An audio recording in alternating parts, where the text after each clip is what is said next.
निर्धूतकलीलात्मनि सालोकानां त्रिलोकानां यद्विद्यादर्पणायति। जय बोलो परम पूज्य 108 आचार्य श्रीमंत बुद्ध स्वामी महाराज जी की। हे भव्य आत्मा, कल मंगलाचरण का अर्थ चल रहा था, तो उसमें अपन ने समझा था नमः नमस्कार करते हैं। किसको नमस्कार करते हो, क्यों नमस्कार करते हो? तो श्री वर्धमानाय, ऐसे वर्धमान स्वामी जो अंतिम तीर्थंकर हुए, साथ में वर्तमान के शासक नायक भी हैं, उनको नमस्कार करते हैं। क्यों करते हो? निर्धूत कलिलात्मने, अपने तथा दूसरों के ज्ञानावरण आदि कर्म पापों को नाश करने में निमित्त हैं। तो ऐसे वर्तमान स्वामी ने 4 कर्मों को नाश किया, तब उनको केवल ज्ञान हुआ। और जिसे केवल ज्ञान हो जाता है वो 3 लोक के चल अचल सभी प्रकार के पदार्थों को एक साथ कई पर्यायों का झलक जाती है उनके ज्ञान में। और जब तक केवल ज्ञान नहीं होता तब तक कोई भी प्राणी तीनों लोगों को एक साथ नहीं जान सकता। तो ऐसे वो वर्धमान स्वामी, ऐसे महावीर स्वामी को हम नमस्कार कर रहे हैं कि हे भगवान, आपने अनंत चतुष्टय को प्राप्त किया, केवल ज्ञान प्राप्त कर लिया है। और क्या है इनके साथ? कैसे हैं आप? यद विद्या, जिनका केवल ज्ञान, सालोकानां, अलोकाकाश और लोकाकाश दोनों को जानने वाला है। जब सालोकाकाश बोल रहे हैं तो उसके साथ अलोकाकाश आ ही जाएगा, क्योंकि एक है तो दूसरा होगा और एक नहीं है तो दूसरा नहीं होगा। इसको बोलते हैं अर्थापत्ति न्याय। क्या बोलते हैं? अर्थापत्ति न्याय। एक के बिना दूसरे का अपने आप समझ लेना चाहिए। और कैसे हैं वो महावीर भगवान? त्रिलोकानां, तीनों लोगों को जानने वाले हैं। कैसे जानने वाले हैं? दर्पणायते, दर्पण के समान। जैसे दर्पण के सामने कोई व्यक्ति खड़ा हो जाए जाकर के, तो उसको स्वयं को चेहरा की प्रतिबिंब नहीं दिखती है। ये दिखती है? नहीं दिखती। मैं दर्पण के सामने जैसे खड़ा होता तो उसके चेहरे के ऊपर जो कुछ लगा हुआ है सब स्पष्ट दिखाई देता है। भगवान को भी किसी अपेक्षा दर्पण समझो, उनके सामने पर आकर के खड़े होते हैं। तो हे भगवान, जैसी विद्या मुद्रा आपकी है, जैसे अनंत चतुष्टय आप में है, वैसे हम में भी है। यहाँ पर नाम निश्चित से है, प्रतिमा जो जिनमें है वैसे गुणों की स्थापना हमने उस जिन्म में स्थापित कर ली है। इस अपेक्षा से हम उनको पूज्य मानते हैं। और जब तक पंच कल्याणक आदि नहीं होते किसी भी प्रतिमा के, वो पूज्य नहीं होती है। मगर आप लोगों ने ऐसा भी सुन रखा है कि कोई प्रतिमा को कई वर्षों तक दर्शन पूजन आदि होते रहे तो प्रतिष्ठित हो जाती है। मगर वो श्रावक की अपेक्षा तो है ही, साथ में मुनिराज उसके दर्शन करे तब प्रतिष्ठित होगी। अकेले श्रावक के दर्शन करने से नहीं होगी। नहीं तो ऐसी बहुत सी प्रतिमाएं भी लोग प्रतिष्ठित घर में भी कर सकते हैं। मुनिराज उसके दर्शन करें, वहां भक्तियां पढ़ें, और जो सूर्य मंत्र होता है, नमोकार मंत्र आदि, उसका वो सहजता में वहां पर वाचन भी करते हैं, ध्यान भी लगाते हैं, तब जाकर वो प्रतिष्ठित कहलाएगी प्रतिमा। और बड़े रूप से अपन पंच कल्याण करते हैं। तो हे भगवान, आपने अपने ज्ञान को दर्पणवत निर्मल कर दिया है, और इसीलिए हम आपकी जयकार लगा रहे हैं। और लोगों की जयकार क्यों नहीं लगाते हैं? जो वीतरागी है, जो सर्वज्ञ है, जो दिव्यसी है, वो ही पूज्यता प्राप्त है भगवान की अपेक्षा।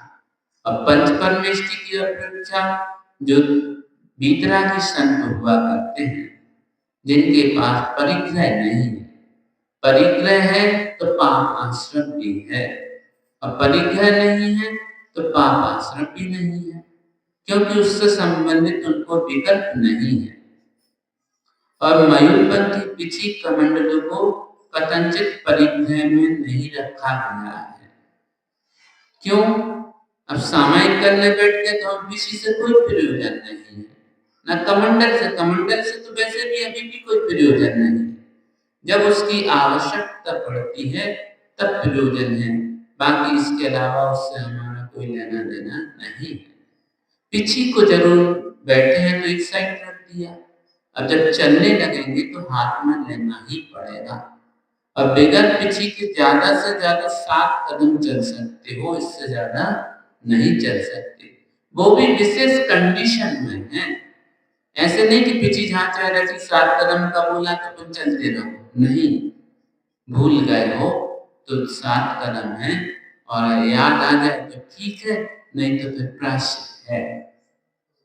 अब जैसे दीक्षा हो गई हमारी, अब हैबिट में तो था ही नहीं पिछी का, तो एक दिन ही हुआ, सुबह भक्ति के लिए जा रहे थे, पिछी वहीं रखी और हम आगे बढ़ गए।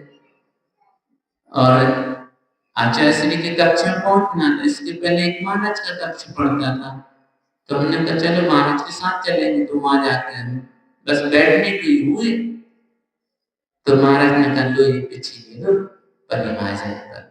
अरे पिछी कहाँ है? ऐसा हो जाता है। फिर प्रायश्चित लिया कि जानबूझकर तो किया नहीं, अब वो हैबिट में नहीं था इसलिए हो गया। तो अनजान दशा में ज्यादा से ज्यादा 7 कदम, इससे ज्यादा नहीं। और जैसे ही आपको याद आ जाए तो सबसे पहले पिछी पकड़ना ही पड़ेगी, क्योंकि कोई जीव आ गया तो आप परिमार्जन किससे करोगे? फिर आप पे कुछ है तो है नहीं, बैठना भी है आपको, तो ऐसे ही कौन बैठ जाओगे? पहले परिमार्जन करना पड़ेगा। भले ही हमको जीव दिखाई नहीं दे रहे वहां पर, मगर हमारा कर्तव्य है, संयम का उपकरण हमारे पास है, तो जीवों की रक्षा करना ही पड़ेगी। तो अब यहाँ पर कह रहे हैं, मैं श्री वर्धमान महावीर को नमस्कार करता हूँ। क्यों? कि स्वयं तथा दूसरों के लिए वो निमित्त है मोक्ष मार्ग दिलाने में, इसलिए मैं उनको नमस्कार कर रहा हूँ। और कैसे हैं वो? जैसे दर्पण दर्शक की आंखों के लिए आदर्श प्रकाशित। अब यहाँ कोई चीज लगी है, जिसके चेहरे पर लगे उसको वो दिखेगी क्या? नहीं दिखेगी। और जैसे दर्पण के सामने पहुंच गया तो दिखने लगेगी। तो जो वस्तु यहाँ पर है वो आदर्शक है, उसके लिए दिखाई नहीं दे रही है। और दर्शक मतलब दिखाई देना। तो जैसे ही दर्पण के सामने पहुंचता है तो उसको सब दिखाई देता है। ऐसे ही हम भी भगवान के सामने आते हैं, तो जैसे भगवान आपका शरीर था, आपका चतुष्टय था, तो शरीर तो औदारिक हमारा भी है, मगर उनका परम औदारिक कब हुआ? जब 4 कर्मों का नाश हुआ। मगर उनके औदारिक शरीर रहते हुए भी तीर्थंकर प्रकृति का ऐसा विशेष प्रभाव रहता है कि त्रस्त जीव नहीं रहते उनके अंदर। अब निगोदीय जीव तो रहेंगे जब तक परम औदारिक शरीर नहीं होता है, और जैसे ही परम औदारिक शरीर हो जाता है फिर निगोदीय जीव भी नहीं रहते उसके अंदर, वो भी नाश को प्राप्त हो जाते हैं। ये विशेषता है। और ये सभी चतुष्टय जिनने अनंत पद को प्राप्त कर लिया, उनके शरीर में फिर निगोदीय जीव भी नहीं रहते हैं। और कैसे हैं आप? ठीक वैसे ही जिनका केवल ज्ञान अलोकाकाश से 3 लोक वर्ती समस्त पर्यायों को एक साथ जान रहा है, 6 द्रव्यों को एक साथ जानने वाले हैं। अपन 6 द्रव्यों की चर्चा तो कर लेते हैं, मगर अपन को सारे द्रव्य दिखाई देते हैं क्या? नहीं देते हैं। केवल उद्गत दिखाई देता हमें। वो भी कौन सा? स्थूल स्थूल। और स्थूल में भी महास्थूल कह दो तो कोई अति संयुक्ति नहीं होगी। स्थूल ऐसा भी है कि जो हमारे आंखों का विषय नहीं बनता है। बहुत सी चीजें ऐसी उड़ती हुई हैं, यहाँ भी उड़ रही हैं, मगर हमारा विषय नहीं बन रहा, मगर वो स्थूल स्थूल है। अब दूसरी गाथा लेते हैं यहाँ पर। देश्यामि समीचीनम धर्म कर्म निर्वहरणम। धर्म कर्म निर्वहरणम वहरणम वहणम निर्वहणम निर्वहणम संसार दुःख सत्वानाम। संसार दुःख सत्वानाम यो धरत उत्तमे सुखे। यो धरत उत्तमे सुखे। आगे सबको उच्चारण में। देश्यामि समीचीनम देश्यामि समीचीनम धर्म कर्म निर्वहरणम। धर्म कर्म निर्वहरणम। यहाँ माँ है तो अंकी बिंदी के साथ भी बोल सकते हैं, उसमें कोई बाधा नहीं, आधा माँ है। और जहाँ शब्द कम करना होते तो अंकी बिंदी लगा देते हैं, बोलने में फिर पैसा आ जाता। संसार दुःख सत्वानाम। संसार दुःख सत्वानाम यो धरत उत्तमे सुखे। यो धरत उत्तमे सुखे। अब यहाँ संधि करते हैं, चलो पहले सामूहिक पढ़ लो आप। देश्यामि समीचीनम धर्म कर्म निर्वहरणम संसार दुःख सत्वानाम यो धरत उत्तमे सुखे। अब धरत, हाँ पढ़ लो आप लोग, पढ़ो एक बार।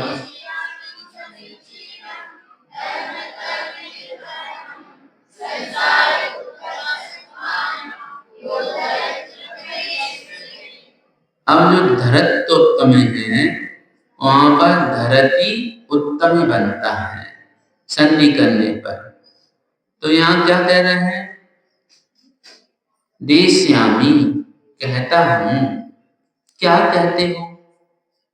या जो कैसा है? सत्वान जीवों को संसार दुख, संसार के दुखों से उठाकर, संसार से निकालकर, धरती निकालकर कहाँ धरता है तो वो आगे बताएंगे। उत्तमे उत्तम सुखे सुख में धरती पहुंचाता है या रखता है। तब तम उस कर्म निवहरणम। अच्छा, इस पे जो मात्रा है ना गाथा में आगे लग गई है, हाँ उसको सुधारिए।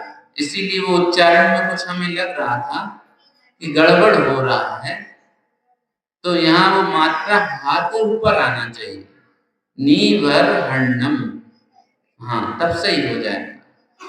अब जो लिखा है इसलिए वैसा पढ़ना पड़ा, मगर जब यहाँ अर्थ करने को हुए तब समझ में आ गया कि सही क्या है। नहीं ठीक है ना, आप कर लो या इसमें कर लेना।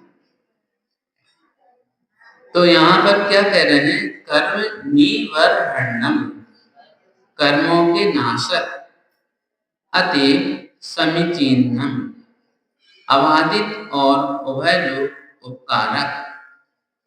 और कैसे हैं? धर्मम धर्म को, अहम मैं मतलब आचार्य समंत स्वामी कहते हैं। तो आचार्य समर्थ स्वामी क्या कह रहे हैं, जो जीवों को संसार के दुख से उठा करके धर्म में सुख में लगा दे, ऐसे धर्म को अब मैं कहूंगा। तो हे भव्य प्राणी, सब अच्छे से सुनो और वैसा ही पालन करो जो मैं कह रहा हूं, तो तुम्हारा भी भला होगा।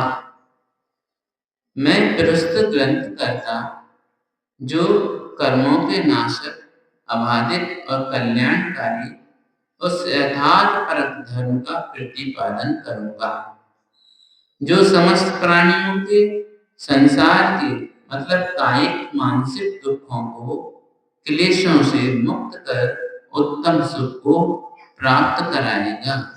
देखो समंतव्य स्वामी जी महाराज की कितनी बड़ी कृपा रही। श्रावकाचार्य को नहीं लिखते तो अपन लोगों को ऐसा ज्ञान होने वाला नहीं था। एक एक अर्थ में बहुत सार भरा हुआ है। चलो आगे की गाथा लेते हैं। आज एक भैया आए थे, यहाँ पर बैठे हैं क्या? हाँ बैठे हैं। उनने बात रखी कि मन को कैसे स्थिर करें या मन को कैसे प्रसन्न रखें। एक छोटा सा उदाहरण सुना देते हैं।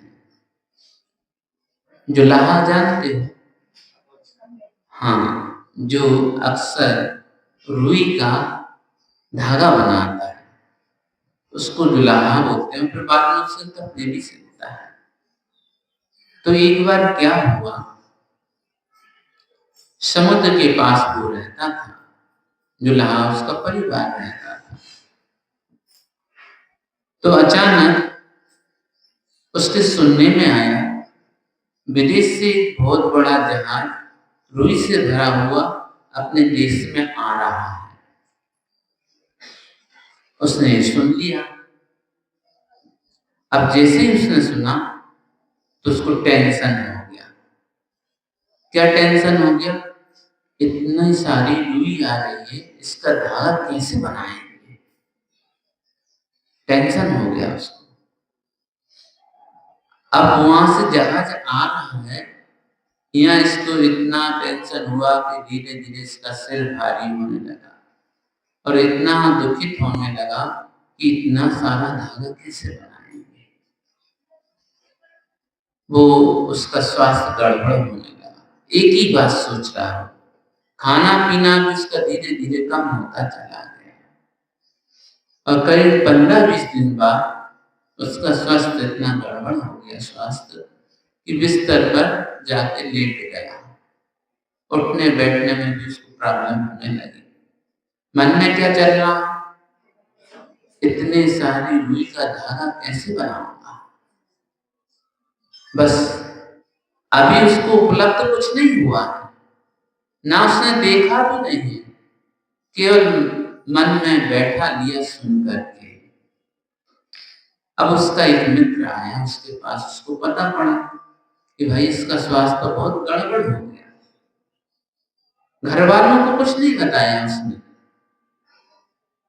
अब डॉक्टर ने ट्रीटमेंट भी किया मगर फायदा कुछ नहीं हुआ उसका। क्यों? मन में क्या है, इतना बड़ा जहाज भर के आ रहा है रुई का, अब क्या वो औषधि खाने से रुई का जहाज मन से निकल जाएगा क्या? नहीं निकलेगा। बहुत परेशान, घर वाले परेशान, डॉक्टर परेशान, अच्छी से अच्छी दवाइयां दे रहे, सब कुछ दे रहे हैं मगर उसको कोई फायदा नहीं हो रहा है। अब उसका मित्र को बुलाया गया कि भैया तुम ही समझाओ क्या कारण है, हम तो परेशान हो गए, डॉक्टर भी परेशान हो गए। तो वो आया। अब मित्र होता तो मित्र जैसी बात होती, फिर तो वो अकेले में गपशप कर रहे हो। और उसके मित्र ने पूछ लिया, क्यों भैया क्या बात है, इतने आश्वस्त क्यों हो गए? तो पहले वो बताने में सोचा था अब ये कोई बताने की चीज है क्या, मगर जब मित्र तो मित्र ही होता है, वो तो धीरे धीरे एक एक बात करता रहता और बीच बीच में कुछ जोक छोड़ता रहता है। तो फिर उसने बताया कि भैया कुछ बात नहीं, इतनी सी बात है कि मैंने जब से सुना है जहाज भर के रुई आ रही है अपने यहाँ पर, अब उसका इतनी रुई का धागा कैसे बनाऊंगा? अच्छा, हाँ ये तो टेंशन की बात है। कुछ नहीं, अब उसने सुन लिया, उसका ट्रीटमेंट भी उसके दिमाग में आ गया।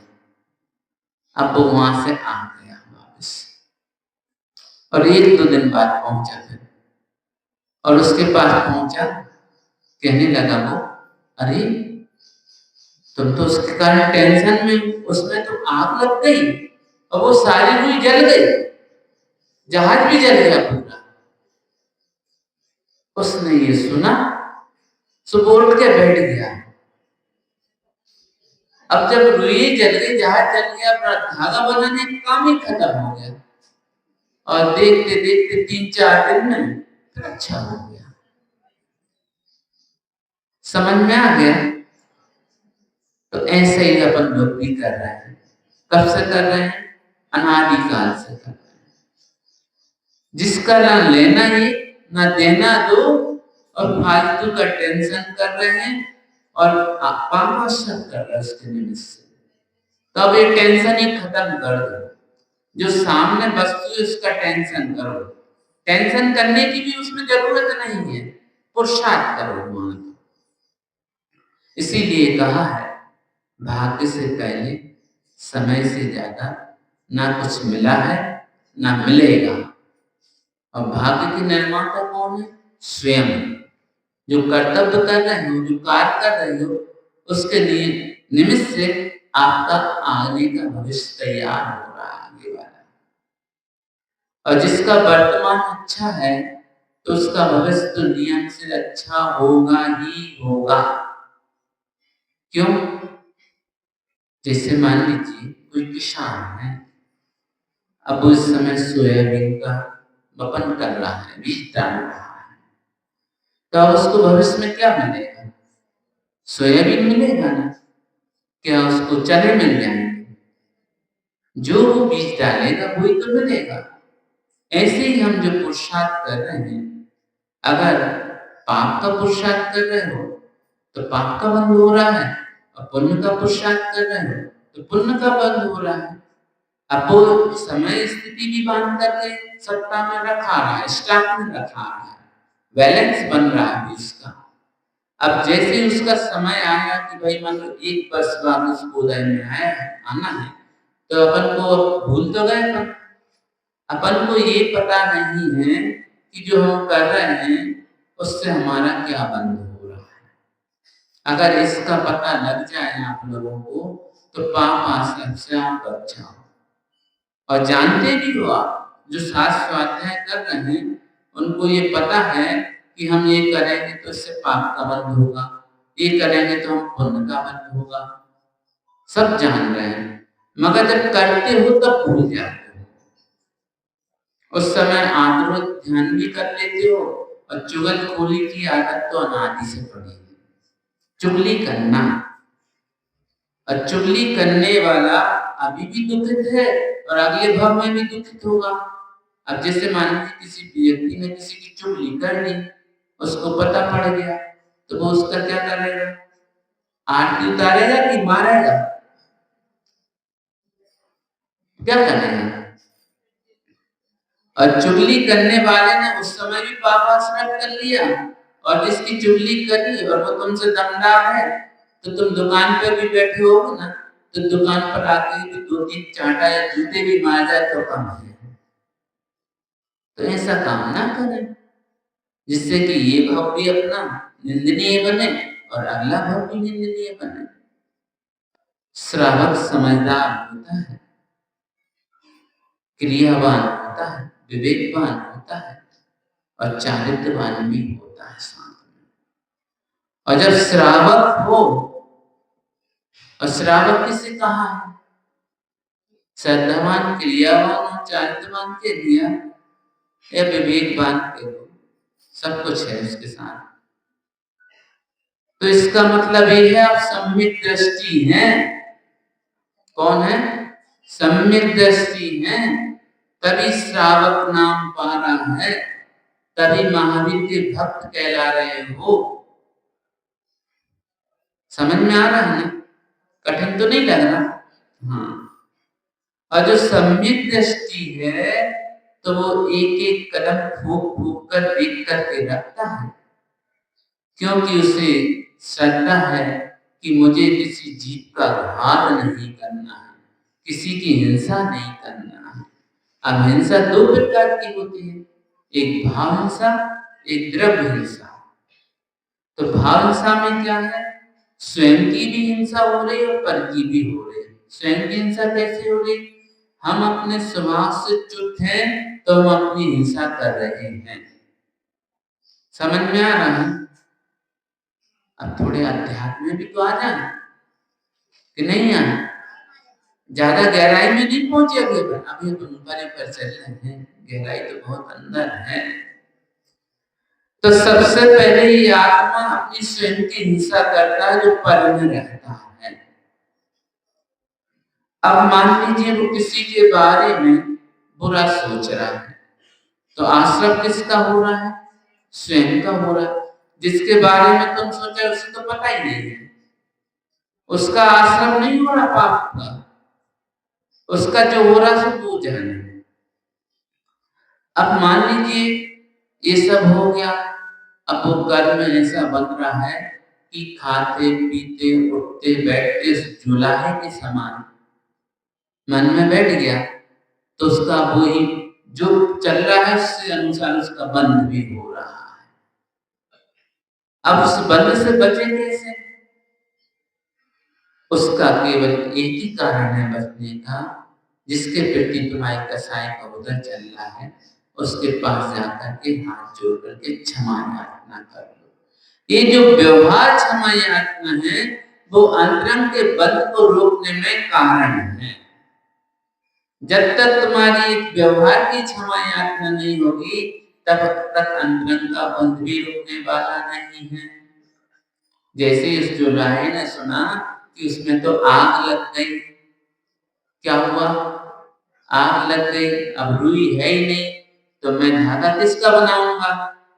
ऐसे यहाँ पर है, यहाँ तो सामने दिख रहा है अपन को, और जब दिख रहा है वो सामने सामना भी हो रहा है और इसके बाद भी परिणाम दूषित हो रहे हैं, तो उसका विशेष पापानुबंधी पाप ही बनता चला जा रहा है। और जैसे ही वो सामने दिख गया, अपन ने उससे हाथ जोड़ करके भैया मन वचन का से क्षमा करो। अब सामने वाला नहीं कर रहा क्षमा, मत करने दो। जिसने क्षमा याचना कर ली उसका तो भला हो गया, और जिसने क्षमा नहीं की और न मांगी क्षमा याचना, उसका प्रत्येक समय उसके संबंधित जो पाप आसरा पूरा हो चल रहा है। क्योंकि उसके मन में क्या है कि बेटा मौका मिलने दो फिर देखूंगा मैं तुम्हें। क्या है? मौका मिलने दो फिर देखूंगा। मौका मिले या नहीं मिले वो बात की बात है, मगर उसका पाप आश्रम तो चल ही रहा है। अब उसका संसार कम होगा कि बढ़ता चला जाएगा? बढ़ता चला जाएगा। तो इसीलिए कहा है सम्यक दृष्टि का संसार कम होता है और मिथ्या दृष्टि का संसार बढ़ता चला जाता है। सम्यक दृष्टि भोजन भी कर रहा है तो उसके कर्मों की निर्जरा हो रही है, और मिथ्या दृष्टि भोजन कर रहा है उसका संसार बढ़ रहा है। सम्यक दृष्टि क्या अपेक्षा लगाए कि मुझे करना पड़ रहा है, करने की इच्छा नहीं है। खाने से मुक्ति नहीं होती है, त्यागने से मुक्ति होती है। हाँ, हमारा खाना पड़ रहा है क्योंकि ये शरीर को चलाना है। कल ऐसा हम चिंतन कर रहे थे कि अब पूरा दिन भर हम ही बोलना है तो हम उपवास कैसे करेंगे? तो या तो क्लास बंद करें तो काम बन जाए, क्योंकि बोलने से सबसे ज्यादा एनर्जी वेस्ट होती है, और जब उपवास करेंगे तो मौन से करें तो ज्यादा श्रेष्ठ है। तो विकल्प चल रहा है अभी भी, क्योंकि चतुर्मासी तो है उपवास करने के लिए विशेष, वैसे हम करते भी नहीं है ज्यादा। क्योंकि उपास तो कर लो, करना तो चाहिए शक्ति अनुसार, और कभी कोई उपास करने में दूसरे दिन कोई ज्यादा प्रॉब्लम होने लगे तो फिर समस्या भी है। तो एक दिन तो गया और दूसरे दिन की सुबह की बेला गई, फिर आहार के बाद ही इंजन चार्ज होगा तो ये विकल्प भी रहता है। अब महाराज जी से हमने यही तो कहा कि महाराज जी एक आध क्लास तो ले लो, जिस दिन हम उपास करें तब तो ले लो आप। महाराज जी कहें तुम ही लो, अब देखेंगे, मर करना तो है, देखेंगे जैसा होगा तुम लोगों का पुण्य है। तो यहाँ क्या हुआ, मन का जो भूत है, जो विकल्प है, वो ऐसे ही हटेगा जो उदाहरण ने हमने आपको बताया है। तो ये उदाहरण आप लोग याद रखना, और हम बीच बीच में उदाहरण इसीलिए सुनाते हैं, और वो तो आपके पुण्य से याद आ जाते हैं, पहले सोच के नहीं आते कि ये उदाहरण हमें सुनाना है, और सोच के आए तो वो हम सुना ही नहीं सकते, क्योंकि उस समय वो आएगा ही नहीं। और जब जो आ जाता है और जहाँ जो प्रसंग आता है तब वो उदाहरण की कृपा कर देता है तो आ जाता है और फिर सुना देते हैं। तो आज आगे की गाथा का उच्चारण कर लेते हैं।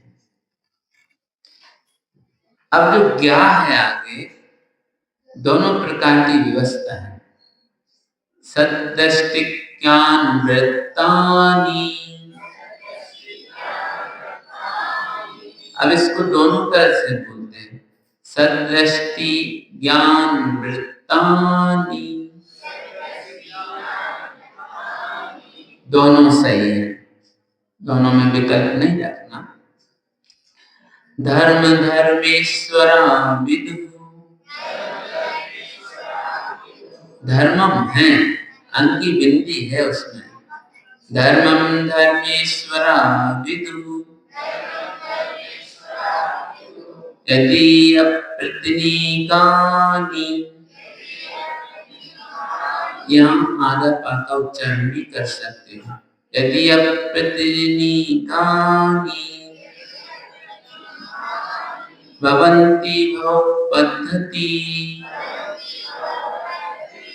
आधा दा है और धा है, तो पद्धति आगे समझ में संयुक्त अक्षर है, एक अक्षर में दूसरा अक्षर मिला है, तो जिस अक्षर का हम जैसा उच्चारण करें वो श्रेष्ठ है। सद्दृष्टि ज्ञान वृत्तानि धर्मम धर्मेश्वरा विदु, यदि अप्रतिनीकानि भवन्ति भव पद्धति।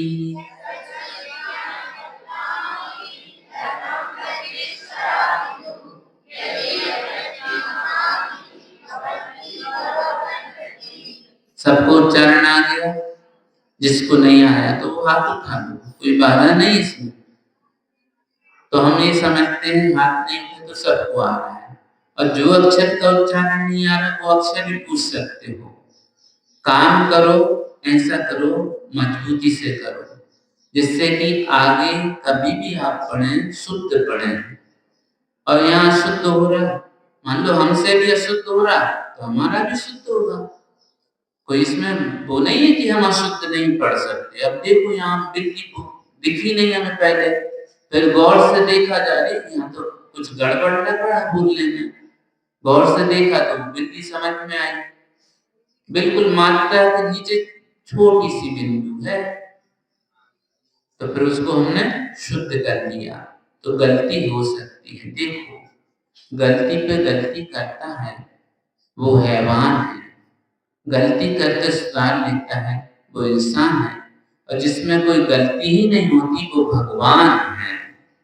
कौन है? भगवान है। अच्छा नहीं लगा तो ताली तो बजाओ अच्छे से, ताली बजाने से बहुत फायदा है। इसमें एक्यूप्रेशर के पूरी बॉडी के पॉइंट आते हैं, दोनों हाथ में आते हैं, दोनों पैर में आते हैं, कान में आते हैं। तो ताली बजाओगे तो प्रेशर होगा, प्रेशर होगा तो आपकी चिकित्सा भी हो रही, शरीर भी स्वस्थ हो रहा, मन भी स्वस्थ हो रहा है कि नहीं हो रहा?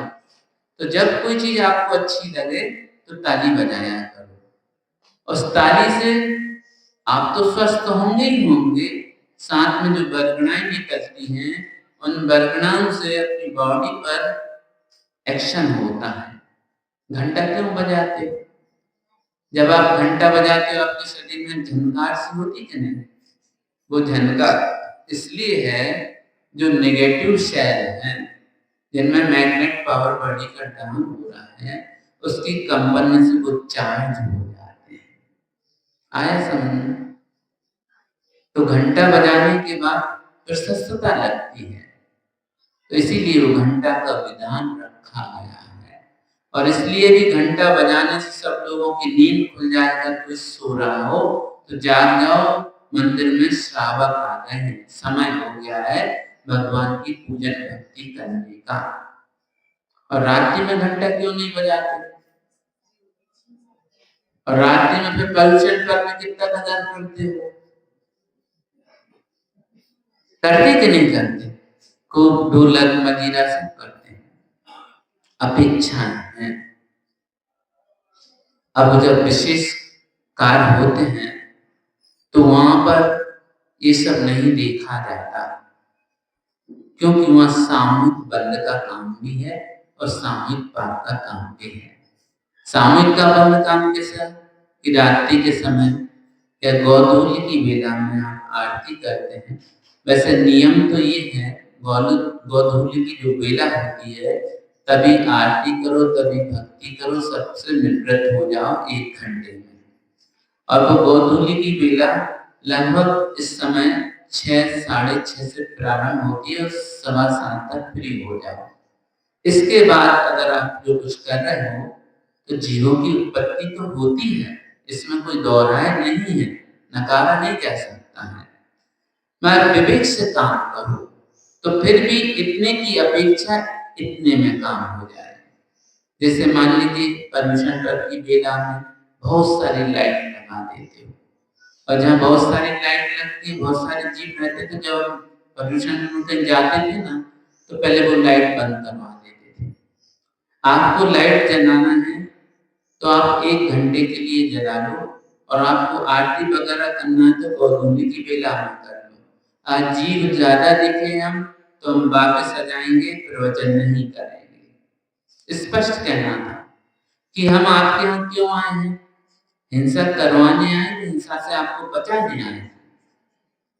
तो वो लोग बीमार तो लेते थे और फिर करते भी थे। तो आप लोग भी ऐसा ही करना।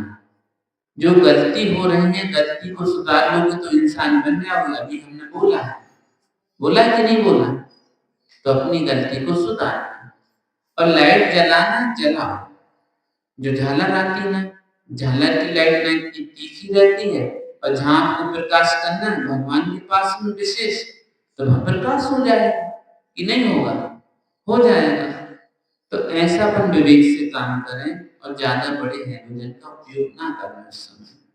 और करना भी है आपको तो वो 6 से 7 बजे के बीच में करना, और इसके बाद छोटे वाले जलाना। अब देखो हम रात में हमको प्रतिक्रमण याद नहीं, और सुबह करना पड़ता है, फिर कांसी जल्दी आता नहीं। अगर हम इस रोशनी के चक्कर में रहें तो फिर हम काफी लेट हो जाएं, और वहां लेट हुए तो आगे के सारे काम लेट होंगे। इसलिए वहां 0 वाट का बल्ब जलवा देते हैं। एक बार बता दिया लोगों को कि भैया ऐसा कर दिया करो, और आप वो लोग भी ऐसा काम करें कि हमें कहने की आवश्यकता ना पड़े, क्योंकि आपको एक बार बता दिया, बार बार हम बोलेंगे हमें दोष तो है मगर हमारी मजबूरी है, क्या किया जाए? याद है नहीं, इसलिए वो प्रकाशन करना पड़ता है। और जैसे मान लो किसी दिन कोई जला के नहीं गया तो कोई बात नहीं, लेकिन पहले सामयिक कर लेते हैं, फिर प्रतिक्रमण जब जैसे घुरघुरा होता है उस समय प्रतिक्रमण के लिए अब समय लग जाए, फिर हमें विकल्प नहीं रहता, लेट होंगे हो जाए, प्रतिक्रमण तो हमें समय पे करना है उस समय। लेट हो गए तो कोई विकल्प नहीं, फिर यहाँ भी लेट हो गया तो कोई भी विकल्प नहीं, यहाँ शॉर्ट कर देते हैं। हमें जीवों की हिंसा से बचना है, हमारा धर्म यही है। पूरे धर्म का साथ क्या है? अहिंसा। और अहिंसा हम जितनी जितनी पालते जाएंगे उतने उतने पाप से बढ़ते चले जाएंगे, उतनी इतनी विशुद्धि बढ़ेगी, और जैसे जैसे विशुद्धि बढ़ेगी वैसे वैसे गुण स्थान चढ़ेंगे, और जब गुण स्थान चढ़ेंगे तो क्रिया में भी वो आएगा ही आएगा। ऐसा नहीं हो सकता गुण स्थान ऊपर चढ़ जाए और हमारी क्रिया में ना हो, ये संभव नहीं है। तो जैसी क्रिया करोगे वैसा पुण्य भी होगा। हम अपनी वाणी को यही विराम देते हैं।